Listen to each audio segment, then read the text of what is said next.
जब्र भी देखा है तारिक की नज़रों ने, जब्र भी देखा है तारिक की नज़रों ने, लम्हों ने खता की थी, सदियों ने सज़ा पाई।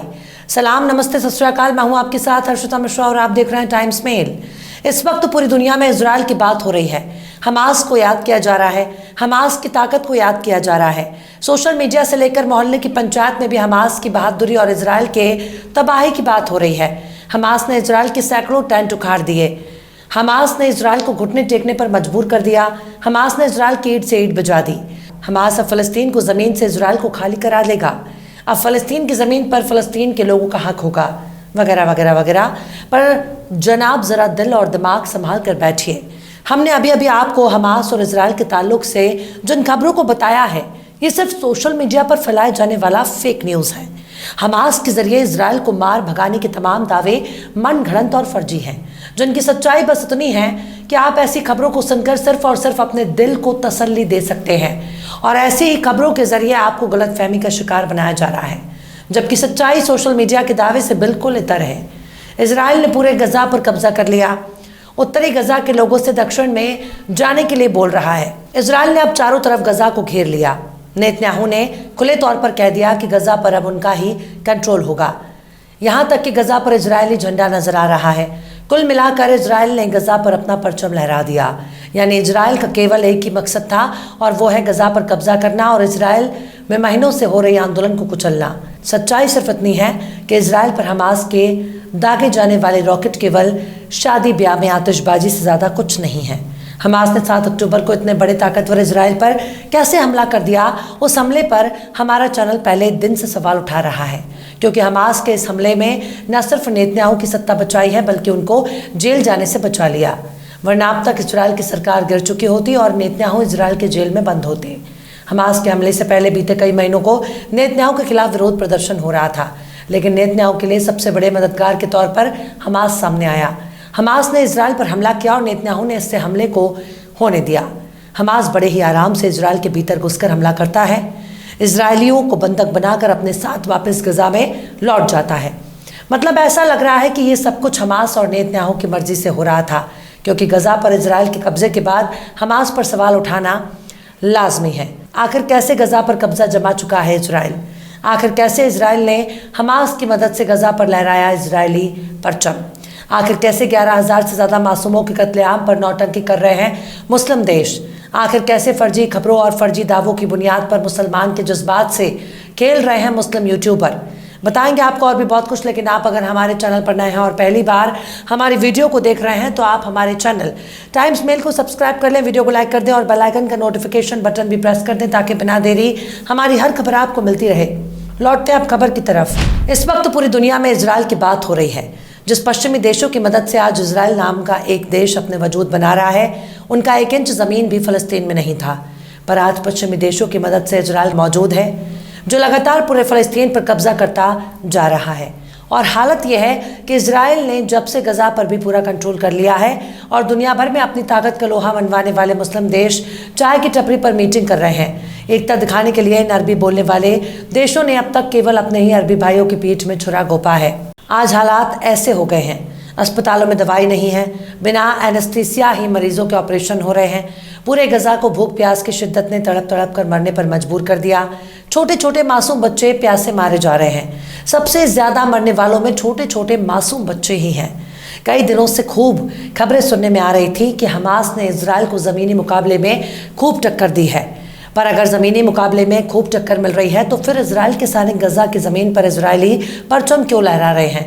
बैनुल अक़वामी खबरों के मौजूद बड़े बड़े एक्सपर्ट और यूट्यूब के बड़े बड़े चैनल बिल्कुल गोदी मीडिया की तरह से झूठ परोस रहे हैं। वो लगातार इजराइल और गजा के बारे में फर्जी और मनगढ़ंत किस्से सुना रहे हैं। अगर इजराइल को हमास कड़ी चुनौती दे रहा है, तो फिर गजा पर इजराइल का कब्जा कैसे हो गया? अब नेतन्याहू कह रहे हैं कि युद्ध विराम के बाद गजा पर इजराइल रहेगा, ना कि हमास की सरकार। फ़लस्तीन ज़मीन पर कब्जा करने वाले इजरायली प्रधानमंत्री बेंजामिन नेतन्याहू ने ऐलान किया है कि इजरायली अनिश्चित काल के लिए गजा पर कंट्रोल करेगा। हमास दोबारा से गजा पर काबिज ना हो जाए, इसलिए इजरायली गजा की सुरक्षा करना चाहता है, और गजा पर सुरक्षा के नाम पर इजराइल लंबे समय तक गजा पर कंट्रोल करेगा। जबकि टाइम्स मेल शुरू से यही कहता आया है कि इजराइल का मकसद हमास से लड़ना नहीं है, बल्कि गजा की आवाम को ख़त्म करके इजराइल पर कब्जा करना चाहता है। पर हुआ भी वैसा ही और हुआ भी वैसा ही। हमास ने इजराइल पर बहुत ही नाटकीय तरीके से हमला किया और दुनिया में अपनी ताकत का लोहा मनवाने वाले इजराइल ने बड़े ही आराम से इस हमले को होने दिया। इजराइल और हमास के नज़र न आने वाले इस गठजोड़ की वजह से नेतन्याहू की कुर्सी बच गई, उनकी सरकार गिरने से बच गई। और अब नेतन्याहू को इसलिए भी याद किया जाएगा कि उन्होंने गजा को इजराइल बना दिया। जब से नेतन्याहू ने इजराइल पर बेमियादी मुद्दत तक रहने का ऐलान किया, तब से इजराइल की नीयत पर शक होने लगा है। एक बात सबसे ज़्यादा गौर करने वाली है, दुनिया का यही कानून है कि जब आपकी ज़मीन पर कोई कब्जा होता है तो उसे लड़ने के लिए हथियार उठा सकते हैं। जब आम नागरिक हथियार उठाकर दुश्मन से सामना करता है तो उसे मलेशिया कहते हैं। हमास, हिजबुल्ला और यमन के हौती बागी भी मलेशिया ही हैं, लेकिन इजराइल बाकायदा एक मुकम्मल देश है जिसके पास हवाई ताकत मौजूद है। वो हवा से ज़मीन पर मार कर सकता है, उसके पास फाइटर जेट मौजूद है, उसके पास एयर डिफेंस सिस्टम मौजूद है। इसके साथ ही उसके पास हथियारों और गोला बारूद की कोई कमी नहीं। उसकी मदद करने के लिए पूरा का पूरा यूरोप साथ खड़ा है। अमेरिका, ब्रिटेन, फ्रांस और ऑस्ट्रेलिया जैसे मुल्क इजराइल के साथ खड़े हैं। भले ही दुनिया की 90% मुल्क फ़लस्तीन के साथ खड़े हों, पर इन देशों के पास हथियार की ताकत है जो पूरी दुनिया को हथियार बनाकर सप्लाई करते हैं। ऐसे में अगर कोई देश इजराइल की टक्कर लेना चाहेगा, तब भी उसे उन्हीं अमेरिकन और यूरोपियन हथियारों के जरिए ही इजराइल का मुकाबला करना होगा। और इन सब में सबसे खास बात यह है कि इजराइल मतलब अमेरिका है। ऐसे में जब तक दुनिया का कोई देश ईरान, उत्तर कोरिया, चीन और रूस की तरह खुद ही हथियार नहीं बनाते, तब तक इजराइल या फिर अमेरिका को टक्कर देना आसान नहीं होगा। गजा पर पूरी तरह से कब्जा होने के बाद फ़लस्तीनियों को अगर कोई देश अपने यहाँ पनाह नहीं देगा तो जितने लोग नज़र आ रहे हैं उनको भी इजराइल मार देगा। याद रखिए, अमेरिका मतलब ही इजराइल है और इजराइल का मतलब ही अमेरिका। फ़लस्तीन पर कब्जा जमाने वाले लोग कोई असली यहूदी नहीं हैं। पैगंबर हज़रत इस्राइल अलैहिस्सलाम के 12 बेटे थे, उन्हीं को बनी इजराइल कहा जाता है। इन्हीं 12 बेटों में एक बेटे का नाम यहूदा था, जिसके नाम पर बनी इजराइल की एक शाख को यहूदी कहा जाता है। बनी इजराइल की एक बड़ी आबादी पैगंबर हज़रत ईसा अलैहिस्सलाम के आने के बाद ईसाई हो गए, लेकिन जब इस्लाम आया तब इस्लाम आने के बाद बनी इजराइल के यहूदी और ईसाई कलमा पढ़कर मुसलमान हो गए। अरब की सरजमीन पर ईसाई और यहूदी भी आबाद थे, जो आज भी हैं, लेकिन पैगंबर की आमद के बाद सबसे पहले मुसलमान बनने वाले यहूदी ही थे। उनको मालूम था कि आखिरी पैगंबर की आमद मक्का में होने वाली है। पर ये जो आज खुद को बनी इजराइल कह रहे हैं, ये बाद के लोग हैं जिनका ताल्लुक़ कौमे मूसा और बनी इजराइल से नहीं है। ये जायनिस्ट बनी इजराइल के यहूदी नहीं है, ये गोरी चमड़ी वाले फर्जी यहूदी हैं जिनको गैर अरब और गैर यहूदियों ने खड़ा है।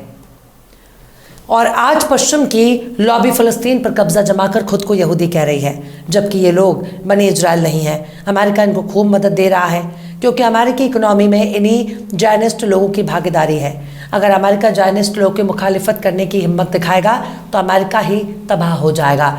अमेरिका और यूरोप में मौजूद जायनिस्ट अपने लिए एक नई किताब बना चुके हैं जिसमें इनका दावा है कि मूसा के रब ने यहूदियों को एक ज़मीन देने का वादा किया।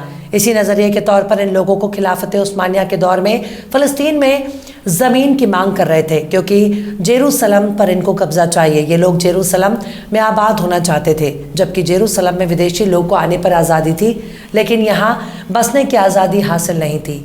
खिलाफत उस्मानिया के मकजूर होने के बाद इन जायनिस्टों ने फ़लस्तीन में घुसपैठ करनी शुरू कर दी। पहला विश्व युद्ध के बाद खिलाफत उस्मानिया और जर्मनी की हार हुई, जिसके बाद फ़लस्तीन पर ब्रिटेन पर कब्ज़ा कर लिया। ब्रिटेन ने विदेशी यहूदियों को यहाँ बसाना शुरू कर दिया। यूनाइटेड नेशन के ज़रिए जायनिस्ट और पश्चिमी देशों ने फ़लस्तीन की ज़मीन पर इजराइल नाम का देश बना दिया और आज यही इजराइल फ़लस्तीन के लिए ज़ख्म बन चुका है।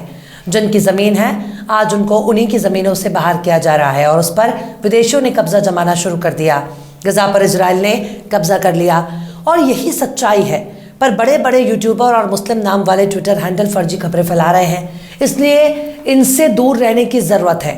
ऐसे लोग सिर्फ और सिर्फ मुसलमानों के जज्बात से खेल रहे हैं, जबकि पूरा फ़लस्तीन पश्चिमी देशों के बनाए ट्रैप में फंस चुका है, जिनसे निकलना बहुत मुश्किल है। बहरहाल चलते चलते आखिर में नदीम गुल्लानी ने भी क्या खूब फरमाया है, तो जिसे मैं जंग का ऐलान भी कर ही दूंगा, तो जिसे मैं जंग का ऐलान भी कर ही दूंगा, मेरे दुश्मन तो मेरे कद के बराबर तो आ, फिलहाल इस वीडियो में बस इतना ही। ये वीडियो आपको कैसा लगा कमेंट बॉक्स में आप जरूर बताइएगा। वीडियो पसंद आए तो लाइक करें, हमारे वीडियो लिंक को फेसबुक, ट्विटर, व्हाट्सएप पर अपने रिश्तेदार, यार, दोस्तों को भी शेयर करें और बेबाक, निष्पक्ष, स्वतंत्र पत्रकारिता को सपोर्ट करने के लिए आप हमारे चैनल टाइम्स मेल को जरूर से सब्सक्राइब करें और हाँ, बेल आइकन की घंटी वाली बटन भी आप जरूर से दबा दें ताकि आपको हमारे आने वाले नए वीडियो के नोटिफिकेशन फौरन ही मिल जाए। फिर मिलता है किसी और वीडियो में एक नई खबर के साथ। हर्षिता मिश्रा को दीजिए इजाजत। जय हिंद।